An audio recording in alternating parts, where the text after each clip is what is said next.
What we're going to talk about now is taking this whole concept of posting on forums and turbocharging it, causing it to just avalanche and compound.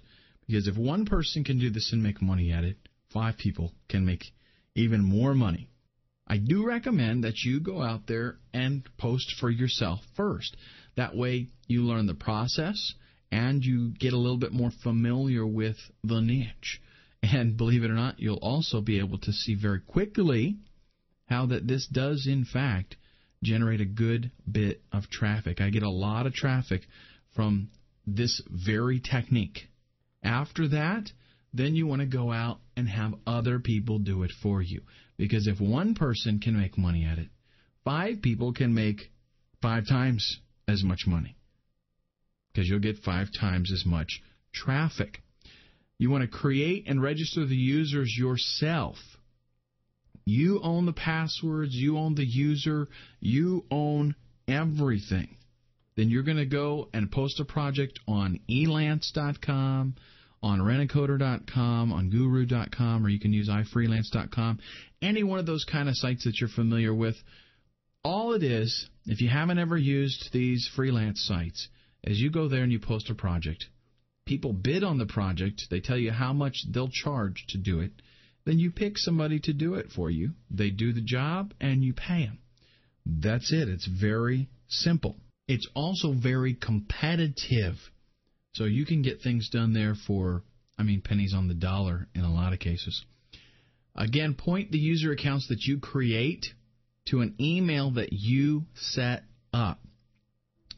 It is normal to have 5 or 6 different accounts on one forum. Eventually, you're going to have different people posting there for you. Each one of those accounts needs to have a different email address, so you can set up a Gmail or Hotmail account or something.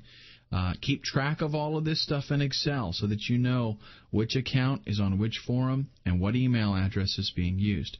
You can reuse the email addresses on different forums, but you'll need to have, if you've got 5 people on the same forum, they'll each need a unique email address.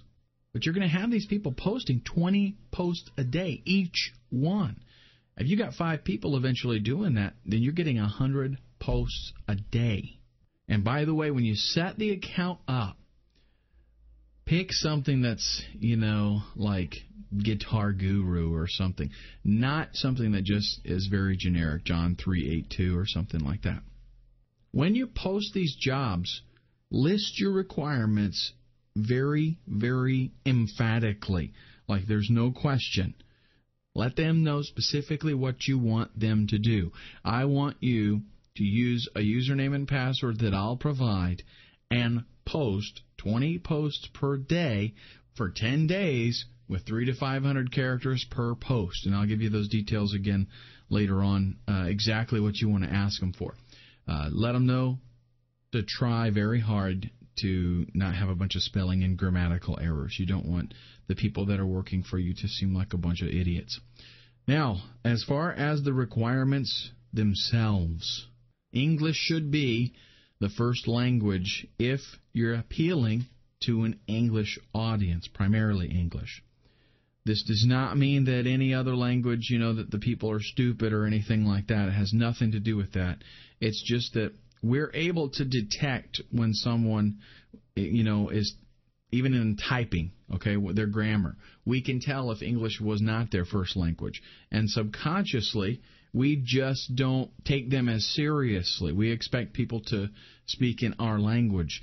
Every culture does this. So if you were, for example, marketing in Japan, you would go and you would find somebody who was fluent in Japanese and have them do the posting. Okay, same kind of thing. Make sure that they're going to be available.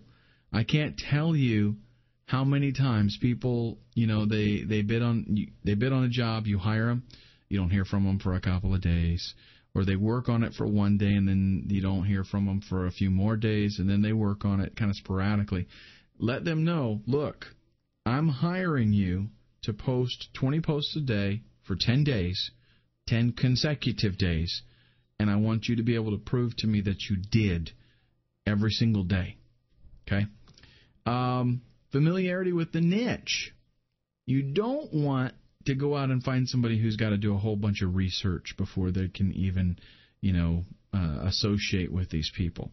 So let them know what the niche is in your posting and say, I want you to already be familiar with it, and show me that you're familiar with it when you bid.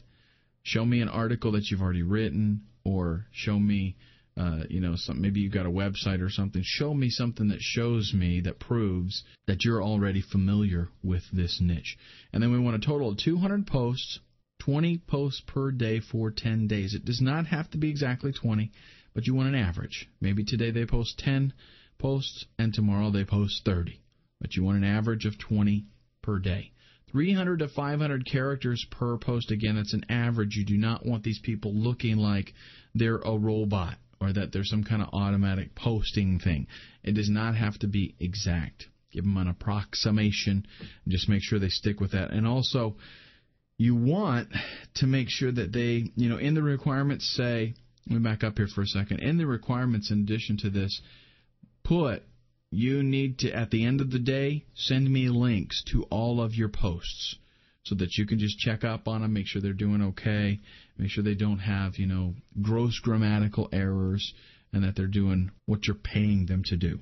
Another thing you might want to mention to them is if they get in it's really good if you can get them to post something very controversial, right? The Ford and Chevy kind of stuff, Gibson and Fender with guitars.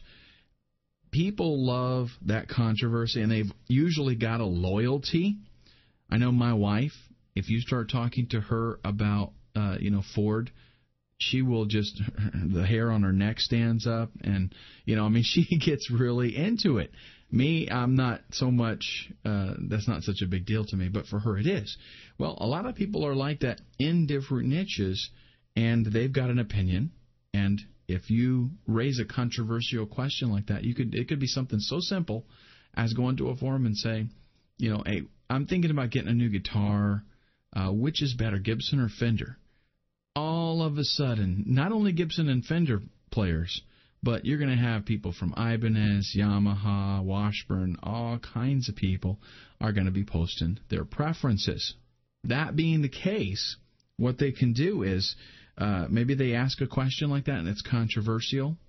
Well, then they should just wait, come back the next day, see how many posts are there, and then make another post.